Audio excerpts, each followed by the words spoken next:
Épisode 80. Des bruits de pas, suivis de hurlements, réveillèrent Thésée en sursaut. Sous les fenêtres du palais, dans les rues d'Athènes, des gens s'enfuyaient, et d'autres les pourchassaient. « Ne bouge pas de là, » murmura-t-il à Antiope. « Je vais rassembler ma garde et voir ce qui se passe. » Mais lorsqu'il tenta de sortir du palais, il fut accueilli par une pluie de flèches. L'alerte avait été donnée trop tard. Les assaillants avaient profité de cette nuit noire pour s'approcher au plus près du palais de Thésée. Il était encerclé. Les ennemis étaient nombreux et redoutablement doués pour tirer, même en l'absence de lumière. La lune ne se montrait pas. Thésée se replia dans ses appartements. Il tenta de scruter l'obscurité, mais tout était opaque. Qui pouvait bien l'attaquer en pleine nuit? Et pourquoi? On se battait partout dans la ville. Des bruits de traque parvenaient à Thésée. Pas de doute, on massacrait son peuple.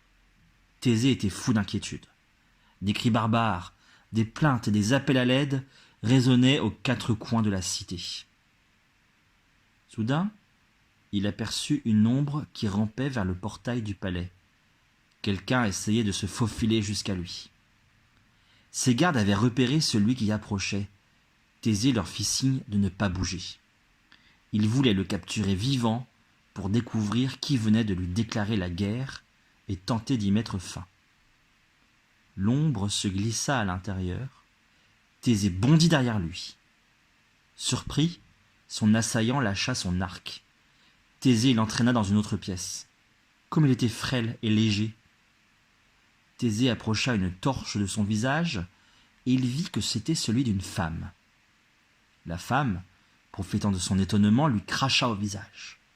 Puis elle sauta sur le rebord de la fenêtre et, plus agile qu'un chat, disparut dans la nuit tout en criant « Thésée, sois maudit! Tu paieras pour ce que tu as fait !» Thésée n'avait pu la retenir. Ainsi ses ennemis étaient les redoutables Amazones, la tribu de sa femme. Mais que lui reprochait-elle? Il ne put s'interroger plus longtemps car on apportait des blessés.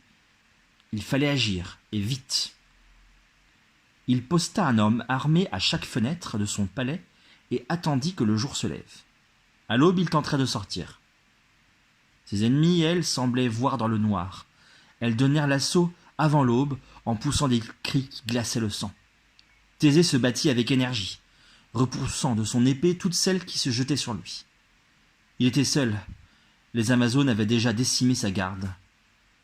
Soudain, quelqu'un derrière lui tira des flèches pour le protéger. C'était Antiope, sa compagne.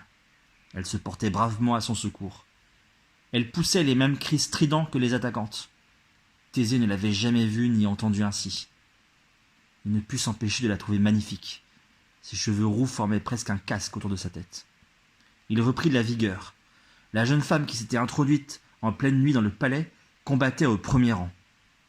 En voyant surgir Antiope, elle avait crié « Ma sœur, viens vite te réfugier à nos côtés, nous sommes là pour te libérer !»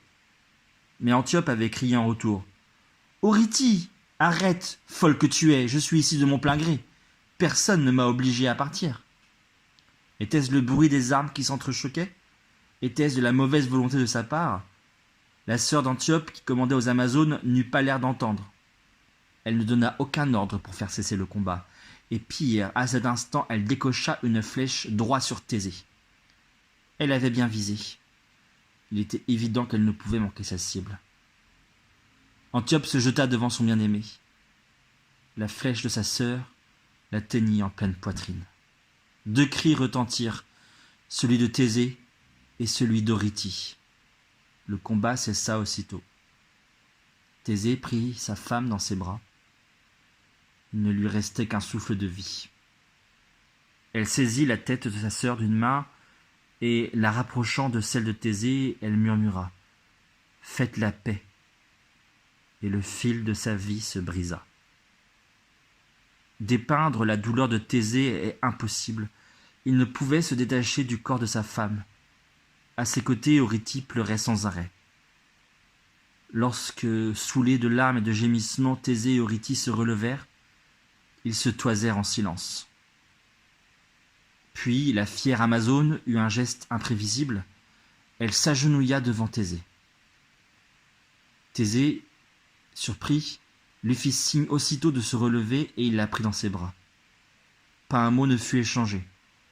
Tout ce que l'histoire raconte, c'est que ce jour-là, la paix fut conclue entre les Amazones et les Athéniens. Après le départ des Amazones, une immense tristesse s'abattit sur les Athéniens. Thésée était inconsolable. Il ne s'occupait ni de son fils, ni de son royaume. Il dépérissait. Il se rendait chaque jour sur la tombe d'Antiope. Il lui apportait des offrandes, lui parlait comme si elle était vivante. Le mal d'amour le rongeait. Thésée était devenu l'ombre de lui-même. Pourrait-il un jour se remettre de cette douleur ?